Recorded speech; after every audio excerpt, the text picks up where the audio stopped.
Assalamualaikum warahmatullahi wabarakatuh. Innal hamdalillah nahmaduhu wa nasta'inuhu wa nastaghfiruh. Wa na'udzu billahi min syururi anfusina wa min sayyiati a'malina. May yahdihillahu fala mudhillalah wa may yudlil fala hadiyalah. Asyhadu an la ilaha illallah wa asyhadu anna Muhammadan abduhu wa rasuluh la nabiyya ba'da. Allahumma salli wa sallim ala nabiyyina Muhammad sallallahu alaihi wasallam wa ala alihi wa sahbihi wa man sara ala nahjihi ila yaumiddin. Amma ba'd. Ayolah ikhwah, pelajaran atau kajian Jumat adalah akidah. Diambil dari sumber Mausu'atul Aqidah, ensiklopedia akidah. Kali ini kita akan membahas tentang af'alul ibad. Af'alul ibad, perbuatan-perbuatan hamba. Atau dalam bahasa lain adalah kreativitas manusia. Kreativitas didefinisikan dalam kamus besar adalah kemampuan untuk mencipta atau daya cipta atau proses mental yang melibatkan pemunculan gagasan baru atau hubungan baru antara gagasan dan anggitan yang sudah ada. Tahu anggit? Anggit tahu nggak istilah anggit? Anggit itu kan bahasa Jawa. Anggitan, karya. Ya, nganggit. Nah, manusia ditakdirkan berbeda dengan binatang. Binatang kalau sudah ditakdirkan begitu, udah dia nyerah. Tapi manusia diberi kreativitas. Kalau dalam bahasa tanda kutip memberontak. Karena diberi akal. Contoh, kita duduk di sini, ruangannya adem, ya kan? Kita nggak bisa bayangkan sebelum teknologi ada. Ya, kita tidak mampu merubah suhu udara menjadi sejuk. Binatang kalau dikumpulkan di satu tempat, dia nggak bisa berusaha. Manusia lah yang memberi lampu kalau masih kecil supaya hangat. Anak-anak ayam, dia sendiri nggak bisa. Itulah dunia binatang, menyerah begitu saja, karena tidak diberi akal. Apakah sikap memperbaiki diri, menyamankan kita, itu terlarang? Ini pertanyaannya. Apa terlarang? Ini af'alul ibad, kreativitas. Apa terlarang? Nah, ketika menyerang masalah agama inilah yang disebut dengan bid'ah. Itu kalau nyerang agama. Tapi mana yang agama, mana yang bukan. Gak banyak orang bisa membedakan. Contohnya, orang mengumandangkan azan di zaman Rasulullah naik ke tempat tinggi. Supaya apa? Ya suaranya merata. Sekarang gak perlu naik. Suaranya naik, orangnya enggak. Nah itu. Ya kan? Kita pakai ini kan, sound system. Boleh enggak gitu? Enggak semua orang Islam menerima, saudara. Ada kiai yang ngotot enggak boleh, bid'ah. Karena di zaman Rasulullah enggak ada. Maka saudara kan bisa gimana sih? Kita diberikan kreativitas ya, untuk mempermudah kita, boleh nggak termasuk ibadah?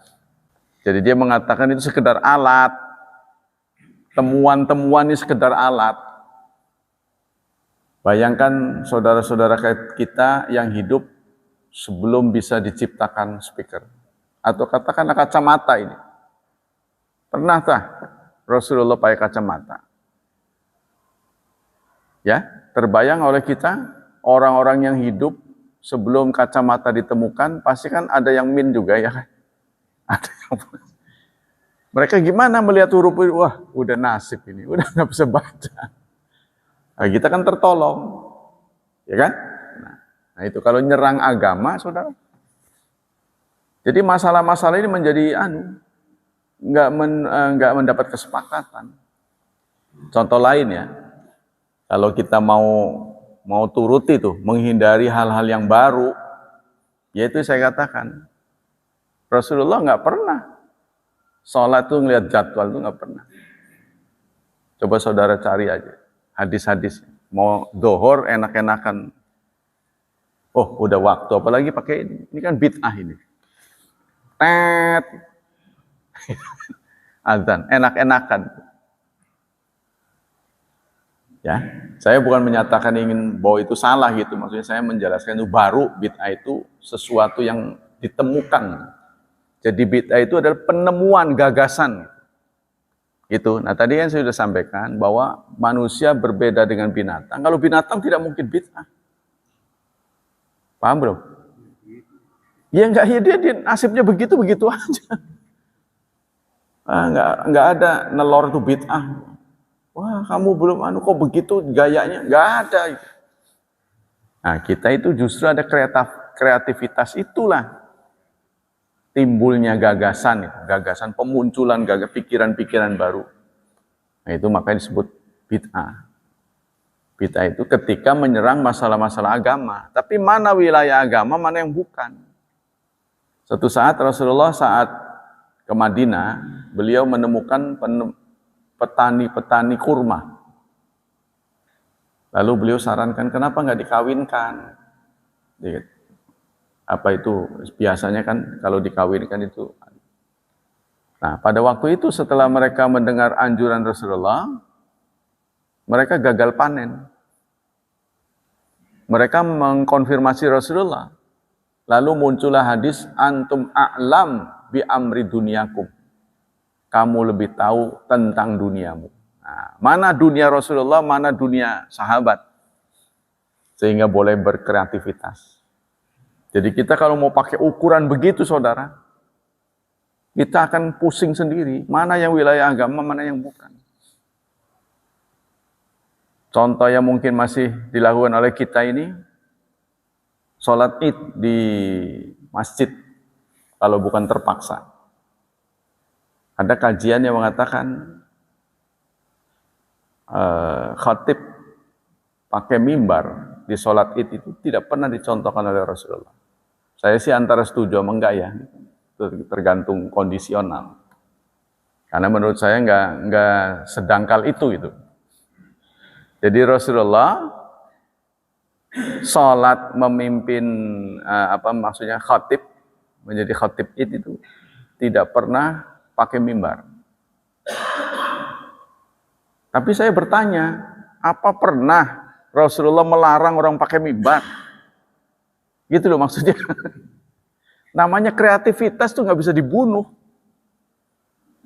Dia kan pasti lebih nyaman nanti kalau ngelendainnya bagaimana gini. Kalau khutbah terlalu panjang kan perlu lendean. Sehingga perlu mimbar kan?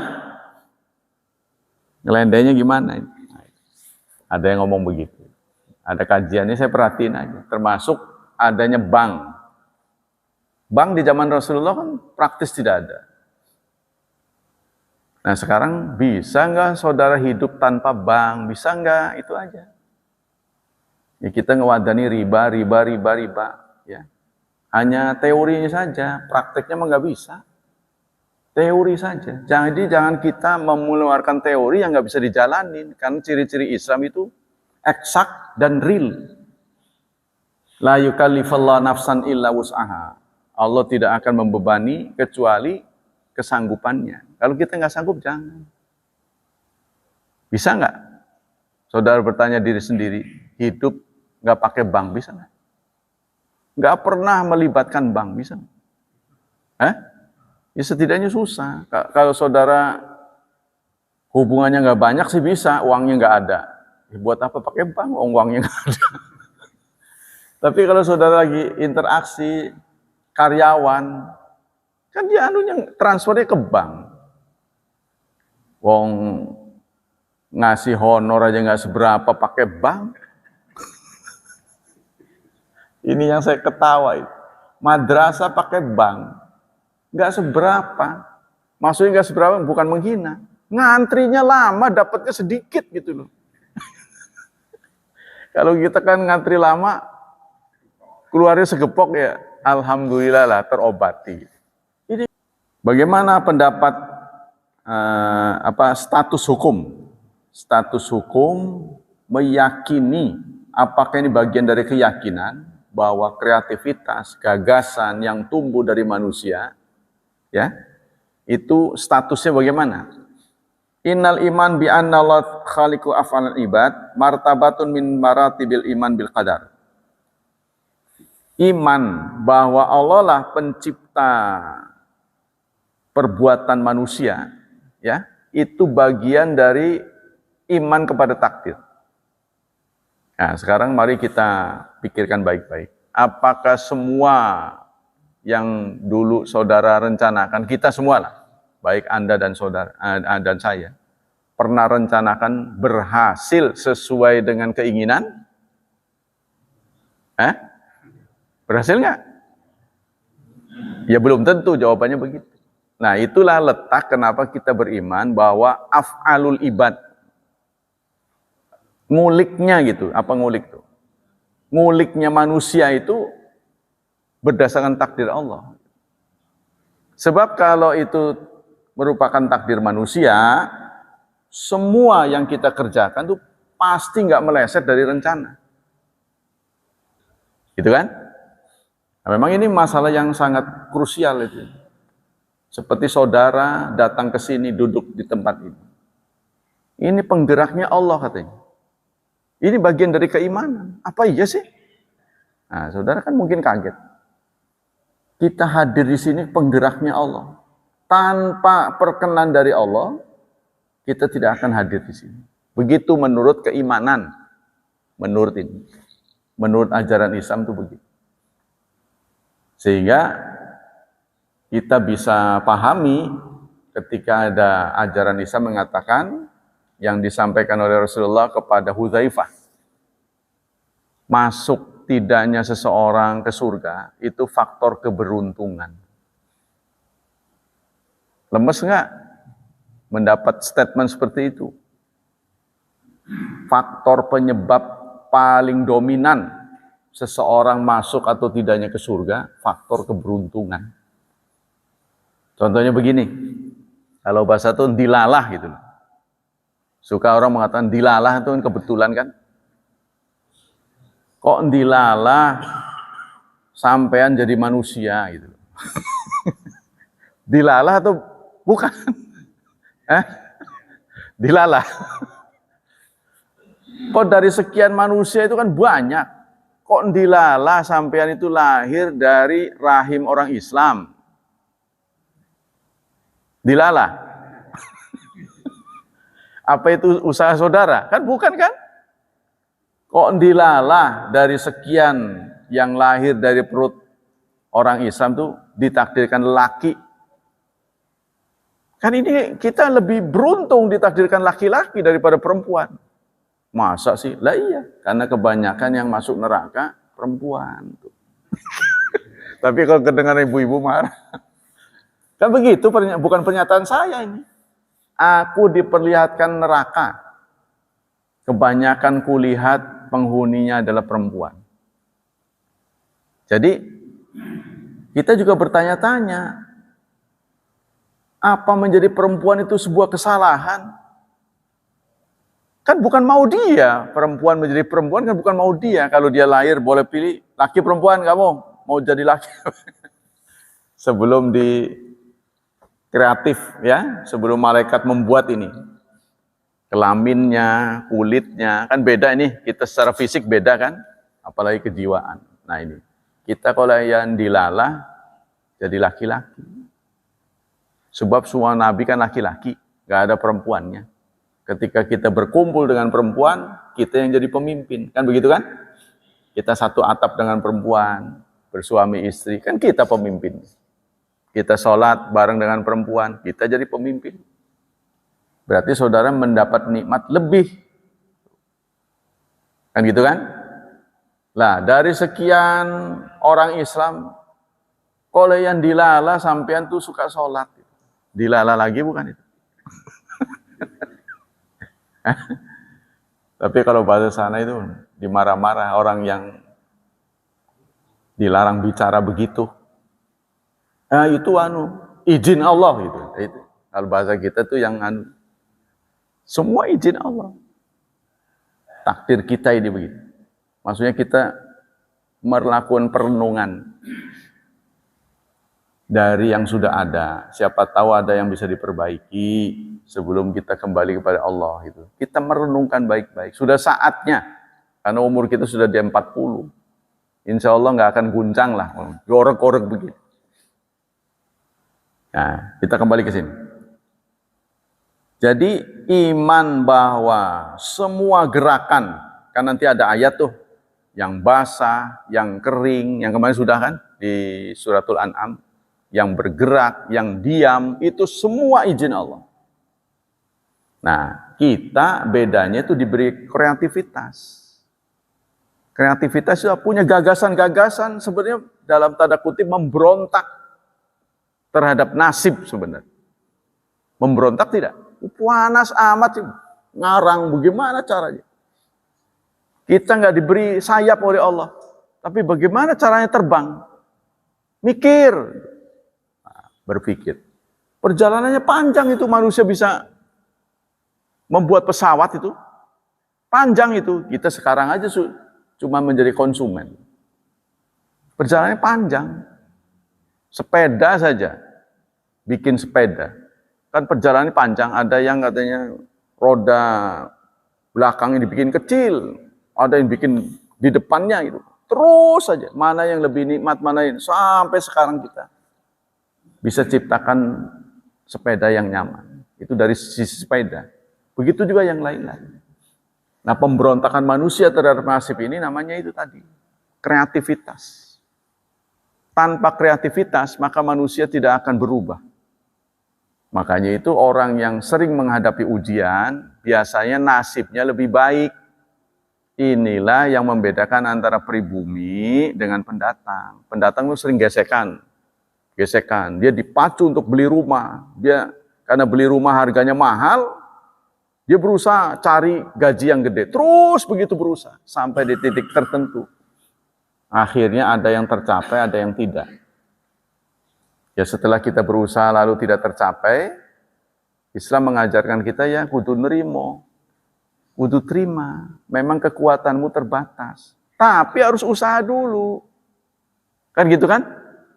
Coba bayangkan kalau kita tanya pada anak kita, nak nanti kalau besar kamu apa, jadi apa pengennya? Enggak.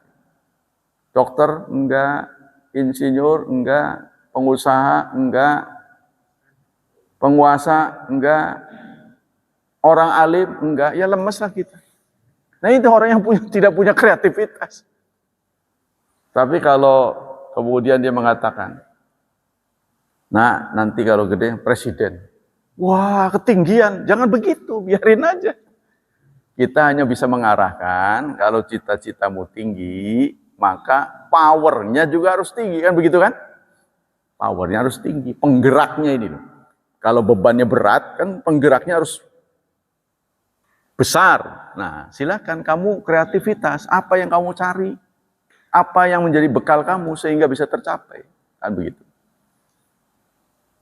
Nah, itulah saudara. Mungkin kita sudah bisa mengevaluasi lah, ya, apa yang kita lakukan ini sesuai nggak dengan tujuannya. Kalau ketinggian antara realita dan keinginan, inilah masuk kategori angan-angan.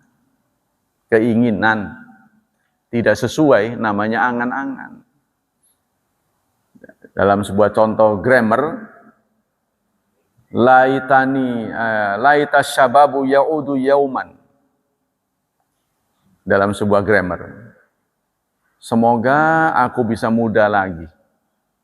Nanti aku ceritakan kepada teman-temanku pengalaman menjadi orang tua. Ini kan suatu keinginan yang angan-angan itu nggak mungkin bisa balik lagi, bisa muda lagi. Nah, inilah saudara, kita lanjutkan ya. Al-hakikah, al-manzilah ya. Al-imanu bi khalqillah ta'ala li afal ibad huwa martabur rabi'ah min maratibil iman bil qadar. Jadi iman bahwa apa yang kita lakukan ini penggeraknya adalah Allah, itu bagian dari iman kepada takdir. Iman kepada takdir. Jadi takdir ini mengajarkan kepada kita, saudara, bahwa apa yang kita kreativitas boleh-boleh saja. Ya, kreasi boleh-boleh saja. Tapi Anda harus ingat, kreasi Anda terbatas, ada batasnya. Kan gitu kan? Sekarang Pak Udi beli lahan 1000 meter. Ada batasnya nggak? Bagaimana Pak Udi tahu batas kalau nggak pernah ke situ? Paham bro? Kita beli tanah sehektar, supaya tahu mana tanah yang barusan kita beli, kan kita pasti ke pinggir batas itu. Wah, ini batasnya pohon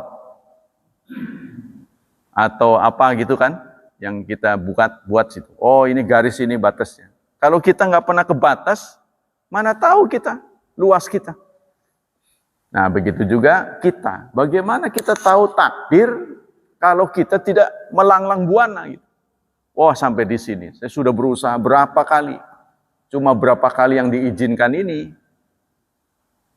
Ya, apakah sudah maksimal atau belum? Wallahu a'lam. Jadi apa yang dibanggakan jadi orang Islam dari sisi kemajuan, mundur dia. Kalau bukan melihat ajarannya. Kalau melihat orangnya itu dari sisi ekonomi kalah. Ya, toko-toko pemiliknya bukan muslim. Kalau udah tempat tinggal pasti mojok-mojok, nggak ada yang di tengah. Jadi yang dibanggakan itu apa gitu? Ketertarikan itu apa? Tapi kita melihat agamanya banyak. Gitu kan. Inilah yang menggugah Muhammad Abduh sehingga dia menciptakan kata-kata begini. Tarakal masihiyuna adyanahum fataqaddamu. Orang Al-Masih, orang Kristen meninggalkan agamanya, mereka maju. Wa tarakal muslimuna dinahum fata'akharu. Orang Islam meninggalkan agamanya, maka mereka mundur. Jadi kemunduran kita ini justru karena meninggalkan agama. Nah, saudara bisa bayangkan, sebelum Rasulullah hadir, mereka itu umat yang terbelakang, umat yang biadab. Contoh kebiadaban mereka itu ditandai dengan mengubur hidup-hidup anak perempuan. Yang namanya perempuan gak ada harganya. Waktu jahiliyah ya. Tapi begitu Rasulullah hadir, bersinar, dalam tempo kurang dari 23 tahun, mereka memimpin dunia. Diperhitungkan. Coba yuk. Ini agama yang sama. Kitab suci yang dijadikan panduan oleh Rasulullah masih di tengah-tengah kita. Belum berubah. Tapi ketika aktornya kita, pelaku-pelakunya kita tidak bisa membawa pencerahan. Kita seakan-akan redup.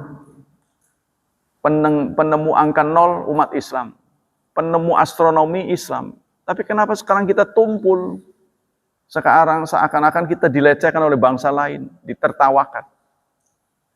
Masailul muta'alikah, masalah-masalah yang timbul tentang keyakinan ini. Nah, jadi kita ada ayat-ayat ini, surat 25 ya. Surat 6 ayat 102. Dzalikumullahu rabbukum la ilaha illahu khaliqu kullu syai'in fa'budu. Itulah Tuhanmu. Itulah Allah Tuhanmu. Tidak ada ilah kecuali Dia. Dia pencipta segala sesuatu. Ibadatilah Dia. Nah, pencipta segala sesuatu pengertiannya termasuk kreativitas kita. Betul, yang melangkahkan kaki dari rumah ke kita itu kaki kita. Kaki kita. Jelas-jelas kita, tapi penggeraknya itu Allah. Ya, penggeraknya itu Allah. Sehingga itu tadi ada finalnya itu adalah orang masuk surga itu sebuah keberuntungan. Rezeki yang melimpah, rezeki paling tinggi ya. Nah, tapi konon yang nikmat paling besar itu melihat Allah nantinya. Sehingga diabadikan Allah dalam surat Al-Qiyamah. Wujuhu yawma idzin nadhirah ala apa itu?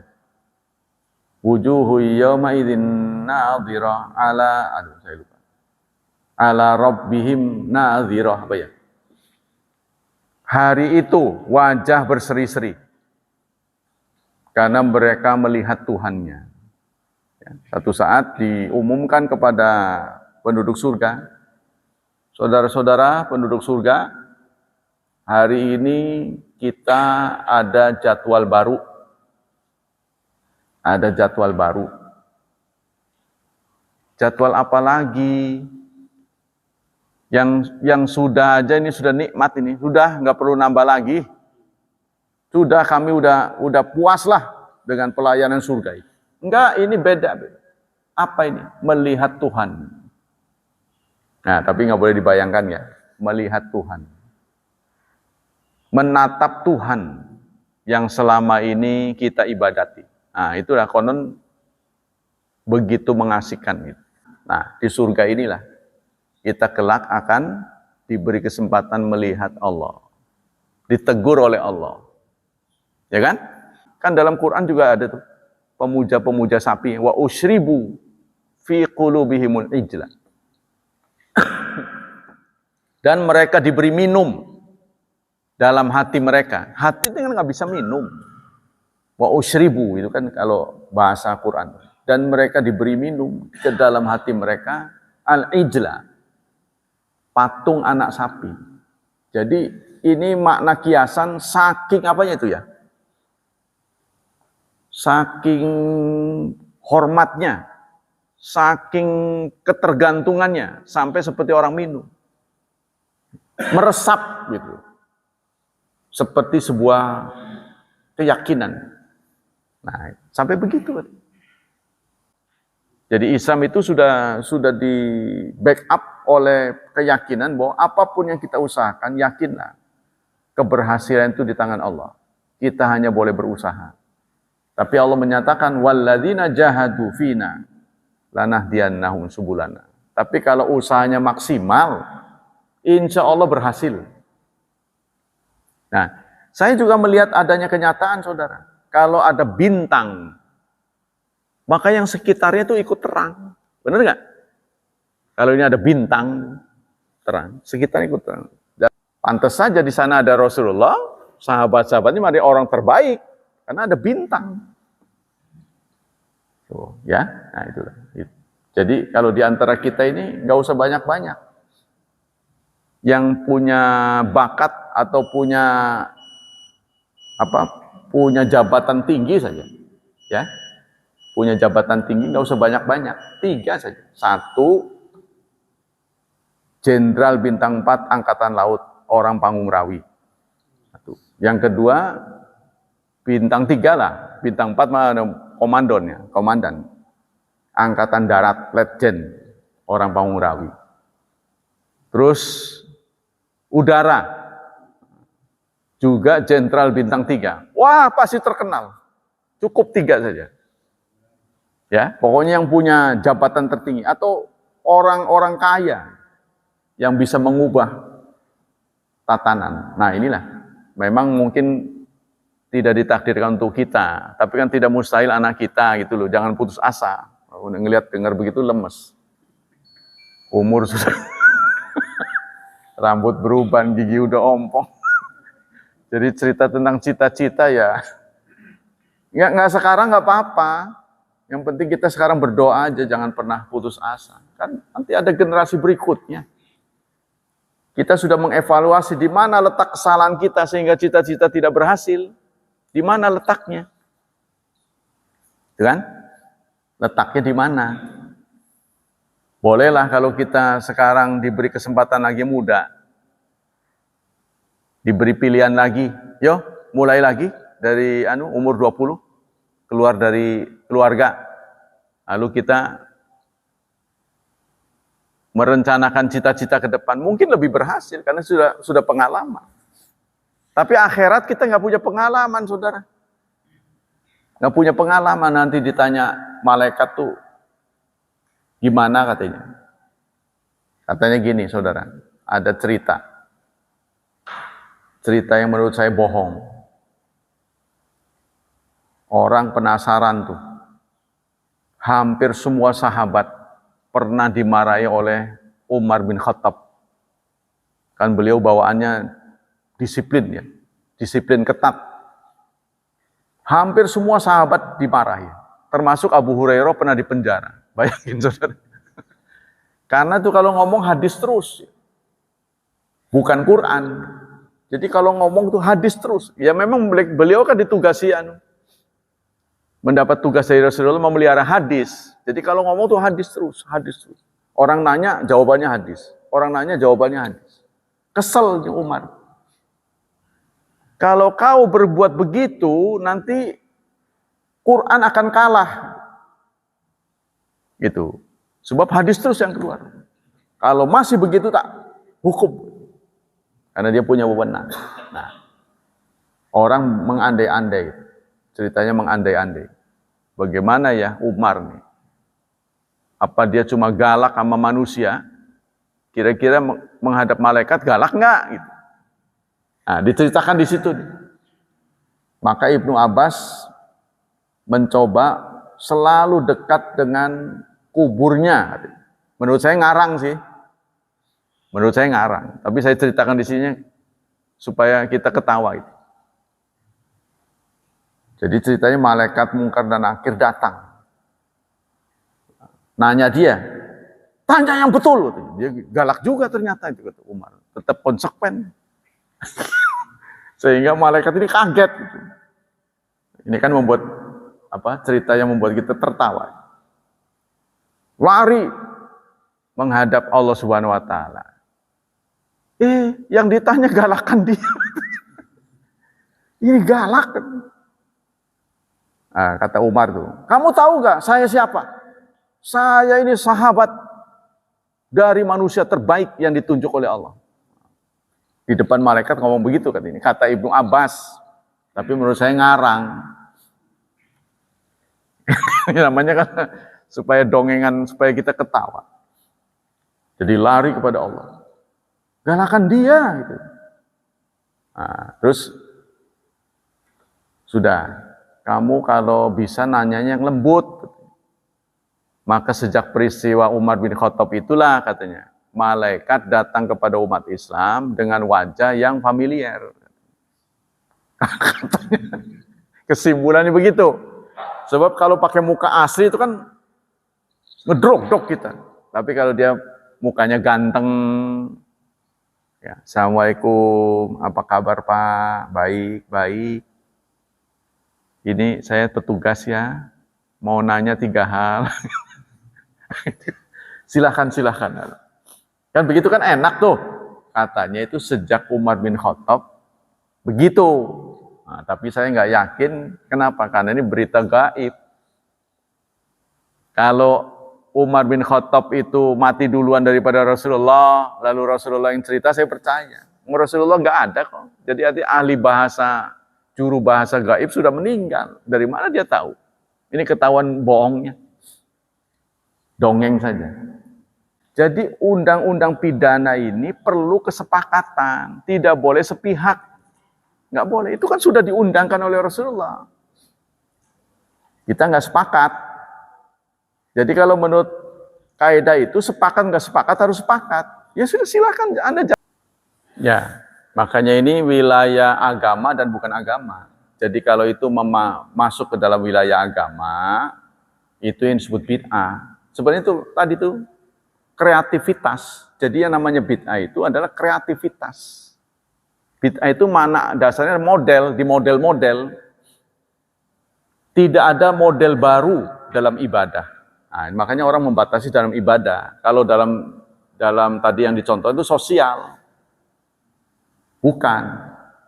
Tapi kalau dalam ibadah nih, contohnya Orang mau ngaji, ada mabit.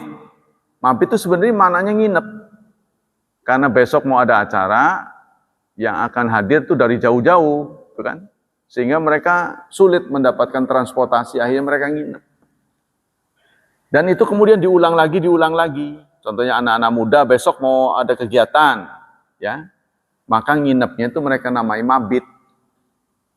Nah, maka orang sebut penamaan mabit itu bid'ah. Kan susah nih, udah jangan dinamain aja, nginep aja begitu. Sebenarnya intinya sama. Makanya kalau saudara dewasa itu kekanak-kanakan gitu. Ngerti nggak? Paham ya? Seperti begini. Orang kalau kainnya sampai melampaui mata kaki, masuk neraka. Kan begitu?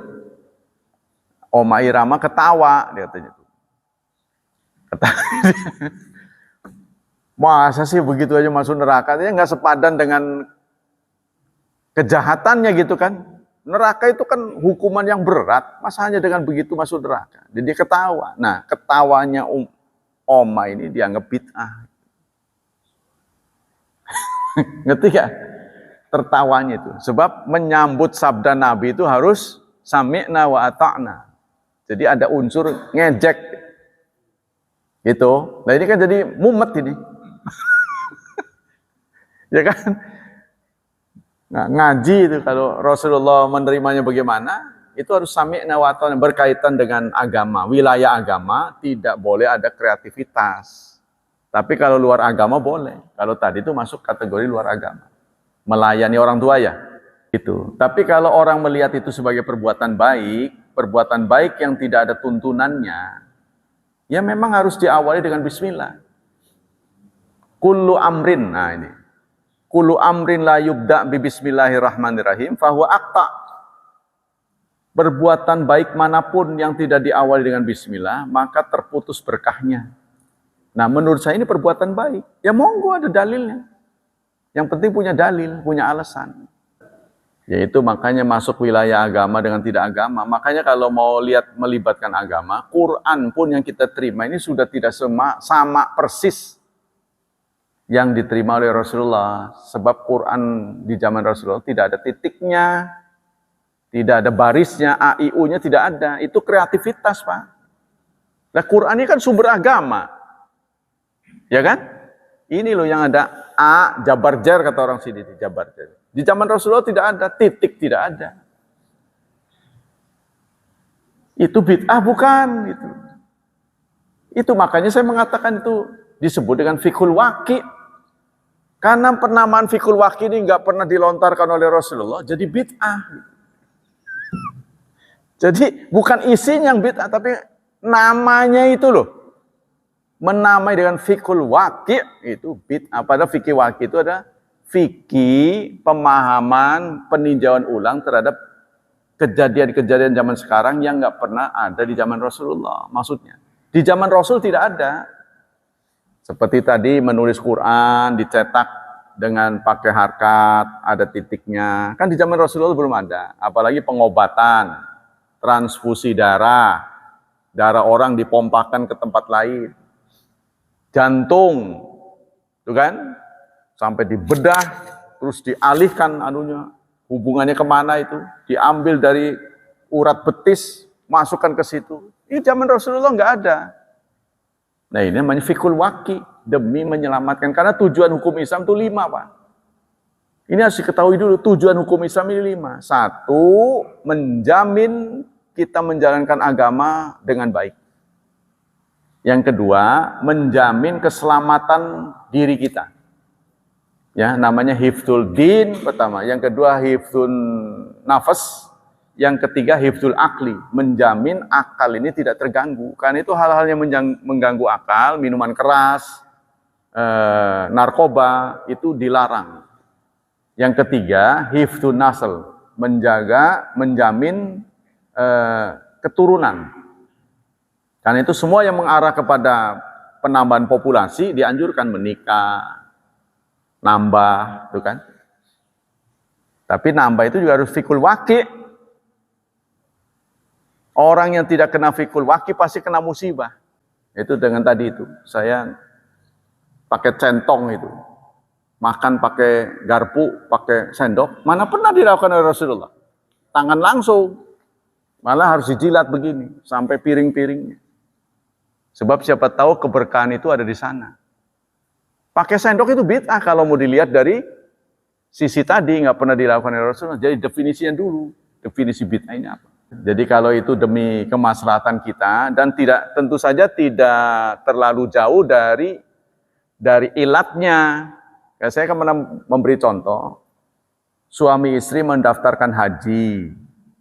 Gitu kan? Tapi takdir menentukan yang dipanggil istrinya.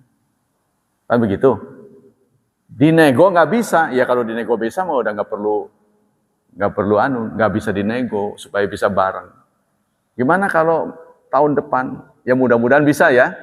Ini kan kalau contoh nggak bisa dinego, sudah berangkatkan saja.